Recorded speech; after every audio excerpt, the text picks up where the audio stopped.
Projektantska ocena za vrtec 1 in 2 je znašala 3,6 milijona evrov. Po pogodbi z izvajalcem Dema Plus in podizvajalcem Riko hiše pa je bila na to vrednost dobre 3 milijone. Za dobro polovico se je naložba podražila zaradi nadstandarda, to je izgradnje dodatnega paviljona in povezovalnega hodnika med stavbama. Druga polovica so napake projektanta.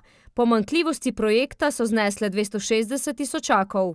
Ugotavljamo zdaj pri analizi skoraj, bomo rekel, več kot na 90% natančno, da imamo 50%, skoraj 50% so ti nadstandardi in izboljšanje, slabih 50% je pa odstopanje oziroma napake samega projekta. Osnovna napaka pri projektiranju studia Esplanada, nadaljuje Štrafela, je, da energetska zasnova stavbe ne deluje, kot je bila predvidena. Najmanjši del odstopanja je pri gradbeno-obrtniških delih, dočim pa je največji problem pri tem projektu, pri napaki je pa pri energetski zasnovi vrtca samega, ker imamo izredno smolo z projektom elektroinštalacij. Svetniki so se spraševali, od kod reference projektantskemu podjetju, izbranemu sicer že leta 2014. Tam noter niso samo te napake o elektriki in tako naprej.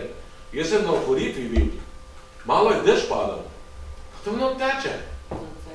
Zaceja vse posod.